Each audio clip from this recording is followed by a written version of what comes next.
नमस्कार। Welcome to Bihar civils. मैं हूं आलोक सिंह और आज के इस वीडियो में डिस्कस करेंगे 5 फरवरी 2022 के बिहार करंट अफेयर्स, साथ में नेशनल और इंटरनेशनल इवेंट्स पे डिस्कस करेंगे। तो आगे बढ़ने से पहले आप सभी को सरस्वती पूजा की हार्दिक शुभकामनाएं। पीडीएफ आपको हर दिन की तरह डिस्क्रिप्शन बॉक्स में मिल जाएगा। पहला सवाल है, according to food and supplies department which district of Bihar topped in the food distribution. खाद्य एवं आपूर्ति विभाग के अनुसार खाद्यान्न वितरण में बिहार का कौन सा जिला शीर्ष पर है। तो आपको पता होगा फूड डिस्ट्रीब्यूशन जो बिलो पॉवर्टी लाइन है उनको किया जाता है, तो उसमें बिहार का कौन सा ज़िला अव्वल है जो सबसे ज़्यादा फूड डिस्ट्रीब्यूशन कर चुका है। तो ये है Purnia. Option C is the correct answer. Purnia district तो है ही, पूर्णिया आपको मालूम होगा पूर्णिया डिवीज़न भी है। जी हाँ, ये अपने आप में एक डिवीज़न भी है। आपको पता होगा बिहार के जो 38 ज़िले हैं, डिस्ट्रिक्ट हैं, उसको बांटा गया है 9 डिवीज़न्स में। ठीक है, और इस 9 डिवीज़न्स में एक पूर्णिया डिवीज़न भी है, तो इसको भी याद रखिएगा। और हाल ही में आपको पता होगा आंध्र प्रदेश की गवर्नमेंट ने 13 नए डिस्ट्रिक्ट अनाउंस कर दिए हैं, 13 नए डिस्ट्रिक्ट बना दिए हैं अपने, क्योंकि पहले से आंध्र प्रदेश में 13 ज़िले थे, उसके बाद 13 और हो गए। अब आंध्र प्रदेश में 26 ज़िले हो चुके हैं। आंध्र प्रदेश की गवर्नमेंट है YS जगन मोहन रेड्डी। कर्नाटक का भी 31 डिस्ट्रिक्ट लेटेस्ट बना है, जो है विजयनगर डिस्ट्रिक्ट, जिसको कार्व्ड आउट किया गया था बेलारी डिस्ट्रिक्ट से। Next question, Lily Ray has passed away recently, she was the author of which language. हाल ही में लिली रे का निधन हो गया है, वह किस भाषा की लेखिका थी। एक साहित्यकार हैं ये, तो ये मैथिली भाषा की साहित्यकार है। Option C is the correct answer. बात लेखक की हो रही है तो हाल ही में अनाउंस किया गया था साहित्य अकेडमी अवार्ड। ठीक है, एक होता है साहित्य अकेडमी अवार्ड जिसको 20 भाषाओं में दिया जाता है, भारत के 20 लैंग्वेज के लिए ये दिया जाता है। और एक साथ में ही था साहित्य अकेडमी युवा अवार्ड। ठीक है, एक ये वाला अवार्ड था। इस अवार्ड में मैथिली लैंग्वेज के लिए किनको दिया गया था। अमित मिश्रा को मैथिली भाषा के लिए ये साहित्य अकेडमी युवा अवार्ड से सम्मानित किया गया था। साहित्य अकेडमी अवार्ड जो है वो 20 लैंग्वेज के लिए दिया जाता है, लेकिन साहित्य अकेडमी युवा अवार्ड जो है ना, ये 22 लैंग्वेजेस के लिए दिया जाता है। Next question, currently India have how many Ramsar sites. तो वर्तमान में भारत में कितने रामसर स्थल हैं। तो ऑब्वियसली ये हैं 49। Option A is the correct answer. पहले से 47 थे, प्लस 2 और डिक्लेयर कर दिए गए हैं on the occasion of world wetlands day. कब? 2 फरवरी को ये मनाया जाता है। 2 लेटेस्ट कौन से वाले हैं? तो खिजड़िया वाइल्ड लाइफ सेंचुरी, जो कि आपको कहाँ पे मिलेगा? गुजरात में। और एक है बखिरा वाइल्ड लाइफ सेंचुरी, ये कहाँ पे आपको मिलेगा? उत्तर प्रदेश में। ये दोनों लेटेस्ट हैं, 48th and 49th Ramsar site Bharat के। ठीक है, ये पूरा मिलाकर यानी पूरे 49 रामसर साइट्स मिलाकर पूरे भारत में अभी कितने क्षेत्रफल पर ये 49 रामसर साइट्स हैं?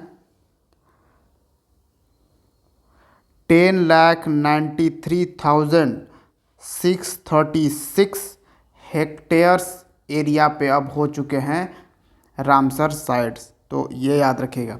अच्छा, जिसको हम रामसर साइट्स बोलते हैं, ये जनरली रामसर साइट बोला जाता है, लेकिन इसका जो ऑफिशियल नाम है या फिर एग्ज़ाम में भी आपको उस तरह से लिख के दे सकता है। क्या लिखेगा? वो लिखेगा वेटलैंड्स ऑफ इंटरनेशनल इम्पोर्टेंस,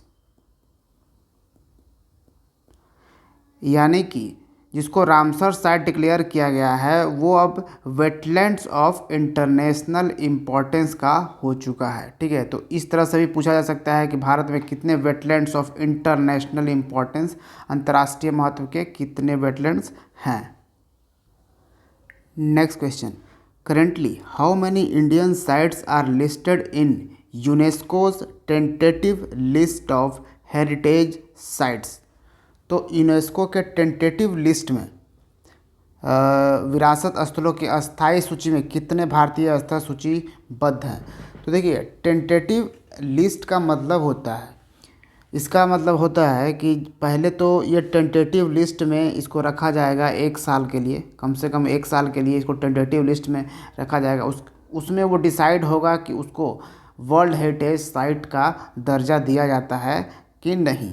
ठीक है, तो इसलिए अब हम भारत से 46 वर्ल्ड हेरिटेज साइट इसमें लिस्टेड हो चुके हैं। ठीक है, जो टेंटेटिव लिस्ट में है। ठीक है, वो अभी वर्ल्ड हेरिटेज लिस्ट में नहीं है बल्कि टेंटेटिव लिस्ट में है। अब इनमें से कितने वर्ल्ड हेरिटेज साइट्स में बनते हैं या नहीं बनते वो देखना होगा। ठीक है, तो अभी कितना 46 हैं। Option B is the correct answer. हाल ही में न्यूज में इसलिए था क्योंकि कर्नाटका का जो होयसाला ग्रुप है, ग्रुप ऑफ टेम्पल्स, उसको शामिल करने की बात करी गई है, यानी उसको भी टेंटेटिव लिस्ट में डाला गया है। जैसे उसको किसने नॉमिनेट किया है? तो मिनिस्ट्री ऑफ कल्चर ने हमारे। और वो जो होयसाला ग्रुप है उसको बेसिकली किस नाम से इसे जान देते हैं? तो देखिए, सैक्रेड एंसेम्बल्स ऑफ दी होयसाला। ये जो पूरा साइट है ये है मतलब सैक्रेड एसेंबल्स ऑफ द होयसाला जो है एक ग्रुप ऑफ टेम्पल्स है। 25 मंदिरों का ये पूरा स्थल है। 25 इसमें मंदिर हैं, उसमें हिंदू और जैन मंदिर दोनों ही तरह के मंदिर हैं। और ये जो मंदिर है इसको होयसाला एम्पेरर्स द्वारा बनाया गया था 12वीं और 13वीं शताब्दी में। जी हाँ, 12वीं 13वीं शताब्दी में बनाया गया था। इसको भी अब वर्ल्ड यूनेस्को के टेंटेटिव लिस्ट में शामिल किया गया है।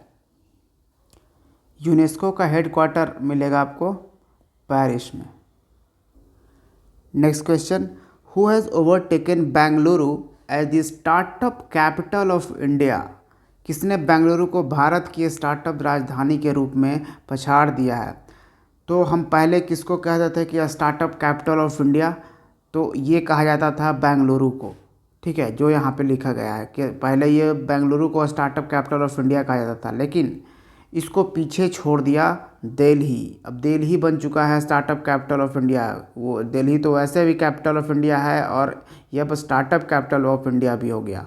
Option C is the correct answer, क्योंकि देखा गया है कि अप्रैल 2019 से दिसंबर 2021 की डेटा के बात करें, अकॉर्डिंग टू जो latest economic survey, union economic survey निकला है, उसके अनुसार हम बात कर रहे हैं। तो ये देखा गया कि इस बीच में दिल्ली में करीबन 5000 स्टार्टअप खड़े हुए हैं। ठीक है, वहीं पे बेंगलुरु में कितने? तो मात्र 4514 स्टार्टअप ही खड़े हुए हैं। तो ये आप समझ सकते हैं। हालांकि मैं बता दूं, अभी अगर पूरे देश में अगर किस राज्य में सबसे ज़्यादा स्टार्टअप हैं प्रेजेंट में, तो वो महाराष्ट्र में है। महाराष्ट्र में करीबन 11,000 प्लस स्टार्टअप हैं। नेक्स्ट क्वेश्चन है, which is the official mascot of Punjab election. Punjab चुनाव का आधिकारिक शुभंकर कौन सा है? तो पंजाब में जो वोटर्स हैं उनमें अवेयरनेस फैलाने के लिए एक मैस्कॉट रखा गया है, और यहाँ पे आप देख पाओगे ये है मैस्कॉट शेरा, एक लायन है ये, और option D is the correct answer होगा। आपको पता होगा 2022 में देश के 5 राज्यों में उसके लेजिस्लेटिव असेंबली का इलेक्शन है, जिसमें एक पंजाब भी है। तो ये पंजाब के इलेक्शन का मैस्कॉट बनाया गया है। अच्छा, ये जो स्टेट का इलेक्शन हो रहा है, ये जो 5 राज्यों में स्टेट के इलेक्शन हैं, इस इलेक्शन को क्या इलेक्शन कमीशन ऑफ इंडिया के अंडर ही आता है? जी हाँ, बिल्कुल। तो जो इलेक्शन कमीशन ऑफ इंडिया है, ठीक है, इलेक्शन कमीशन ऑफ इंडिया है, वो कौन कौन से पोस्ट के लिए करवाता है इलेक्शन? तो पहली तो ये लोकसभा के लिए इलेक्शन कराता है, राज्यसभा के लिए इलेक्शन कराता है, यानी पार्लियामेंट आप समझ सकते हो। फिर ये जो भी स्टेट हैं जहाँ लेजिस्लेटिव असेंबली के लिए इलेक्शन कराता है, और फिर जो करीबन 6 या 7 राज्यों में काउंसिल भी हैं, यानी state legislative council.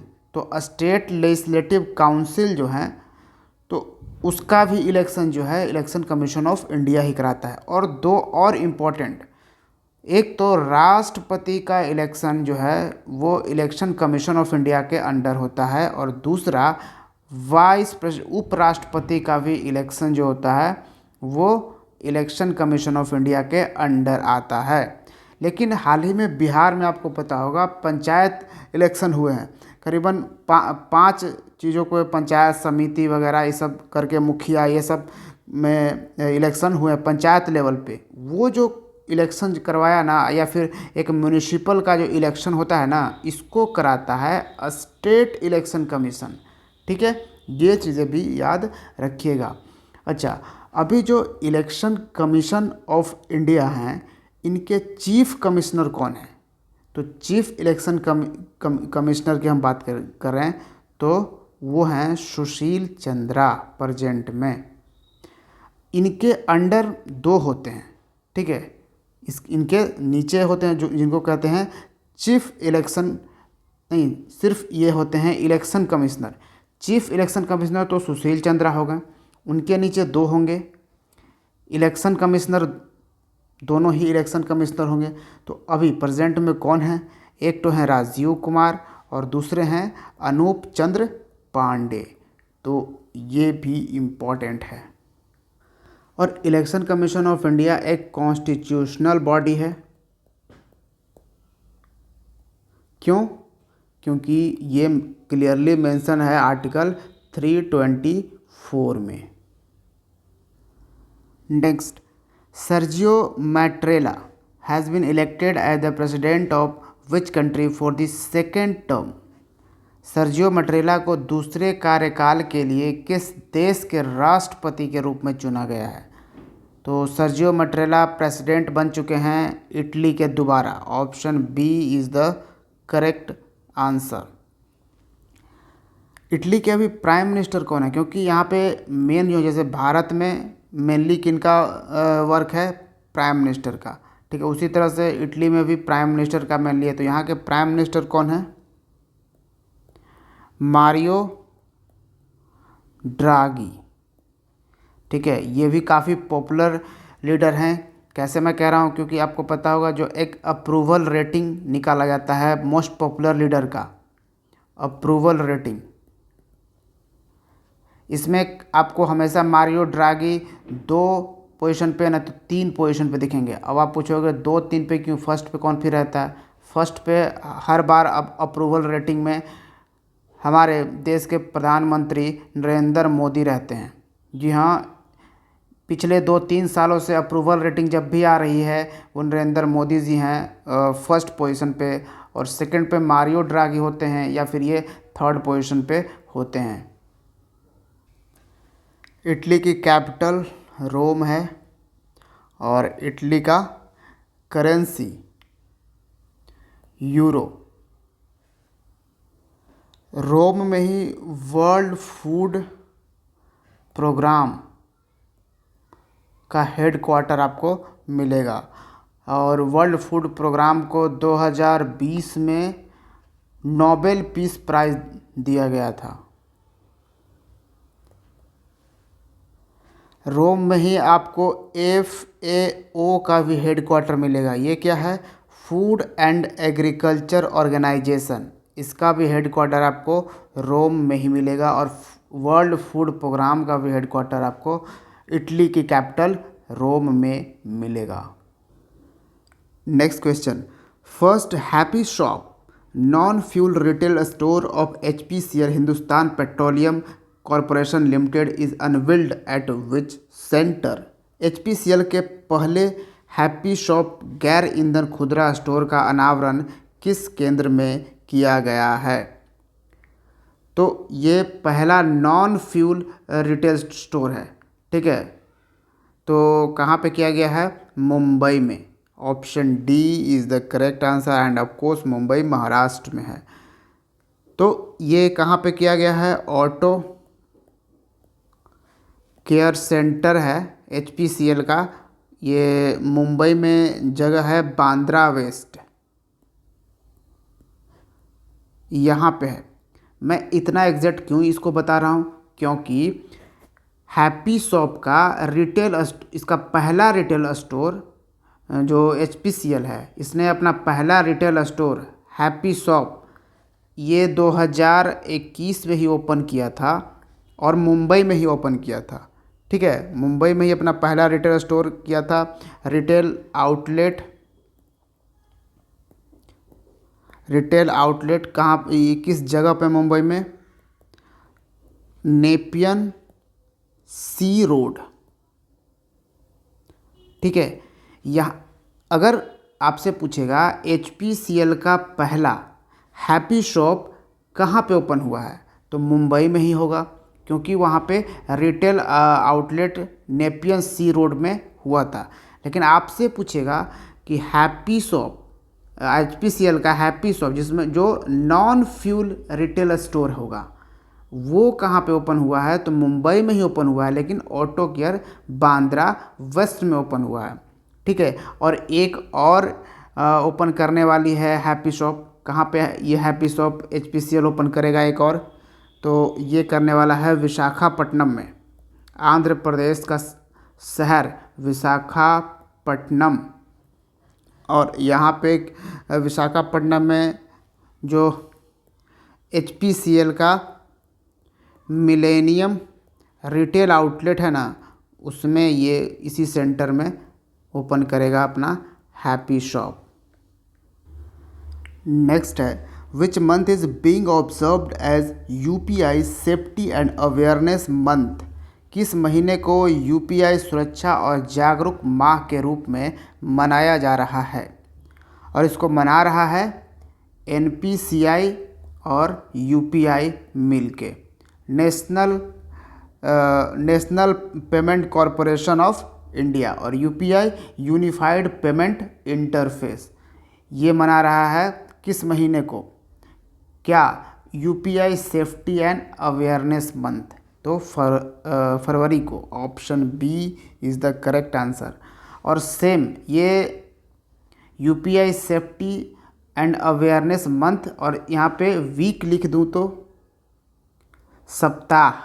UPI safety and awareness सप्ताह कब से कब मनाया जा रहा है? 1 फरवरी से 7 फरवरी तक। तो ये भी याद रखिएगा।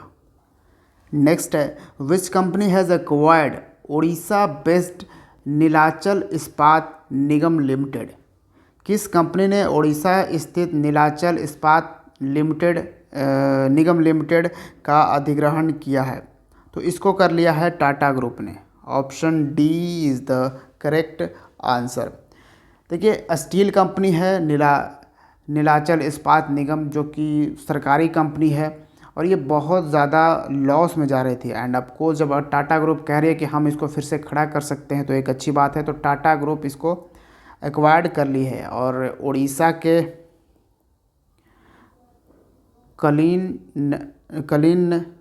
कलिंग नगर में ये स्थित था और इस नीलाचल इस्पात निगम लिमिटेड। और नीलाचल इस्पात निगम लिमिटेड जो है वो करीबन 6 कंपनियों का ये जॉइंट वेंचर था। ठीक है, तो अब टाटा ग्रुप का कंपनी है Tata steel, Tata steel long products limited, इसने ही एक्वायर्ड किया है।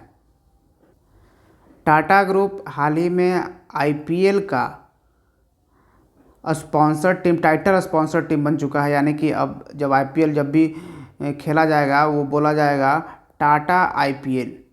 ठीक है, तो ये भी याद रखते हैं। टाटा ने ही एक्वायर्ड कर लिया है एयर इंडिया। ठीक है, एयर इंडिया को ऑफिशियली एक्वायर्ड कर लिया है टाटा ग्रुप, क्योंकि एयर इंडिया भी बहुत ज़्यादा लॉस में थी और एक टाइम में एयर इंडिया टाटा ग्रुप की ही थी, लेकिन क्योंकि नेशनलाइज कर दिया गया था एक टाइम में, उसके बाद ये सरकारी हो चुकी थी। अब सरकारी से फिर से ये प्राइवेट चली गई और फिर से ये टाटा ग्रुप के पास चली गई, एयर इंडिया फ्लाइट कंपनी जो थी। Next question, Which country has declared an environmental emergency due to oil spill? तेल रिसाव के कारण किस देश ने पर्यावरण आपातकाल की घोषणा की है?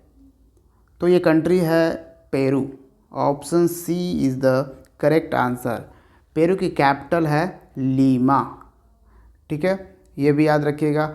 और क्या हुआ है ना कि यहाँ पे 90 दिनों का जो पेरू की सरकार है उसने इमरजेंसी डिक्लेयर कर दी है, क्योंकि करीबन 6,000 बैरल्स ऑफ क्रूड ऑयल यहाँ पे स्पिल्ड कर दी गई है, गिर गई है। जो तेल है, कच्चा तेल, वो ले जाया जा रहा था स्पेनिश एनर्जी फर्म से। एक कंपनी है रैप्सोल, स्पेन की कंपनी है। ठीक है, वहाँ तो वही ले जा रही थी, तो ये तेल गिर गई है पूरा कोस्ट पे और यहाँ पे पूरा रिसाव हो चुका है। वहाँ पे जो भी मछलियाँ वगैरह हैं जो भी वहाँ पे समुद्र में है वो सब मर जा रही हैं वहाँ पे। तो ये चीज़ें यहाँ पे करी गई है। यहाँ आप देख पाओगे ये अफ्रीकी कॉन्टिनेंट है और ये साउथ अमेरिकन कॉन्टिनेंट है। ठीक है, और इसके इधर आप जाओगे तब आपको मिलेगा इंडिया। तो ये जो यहाँ पे देख पा रहे हो साउथ अमेरिकन कॉन्टिनेंट, इसमें इस वेस्ट साइड में ये वाला देखो, ये है पेरू। ठीक है, इसके कोस्ट पे ही ये ऑयल पूरा गिर गया, ये तेल जो गिर गया है। ठीक है, कच्चा तेल, तो इसने पेरू ने ही किया है। इसका कैपिटल आपको हमने बताया लीमा।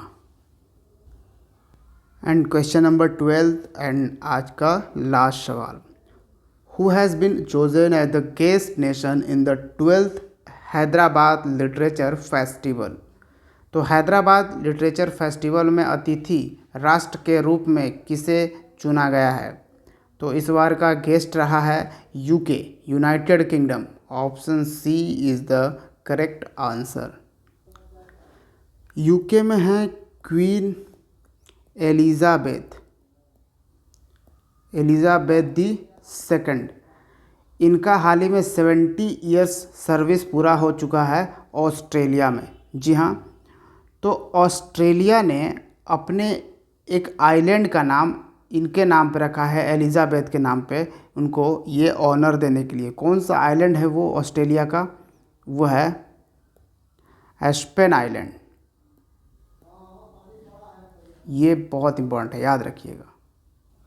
और यूके के प्राइम मिनिस्टर हैं बोरिस जॉनसन। Capital England. तो ये था आज का current affairs. Thank you for watching Bihar civils. See you in the next video. जय हिंद।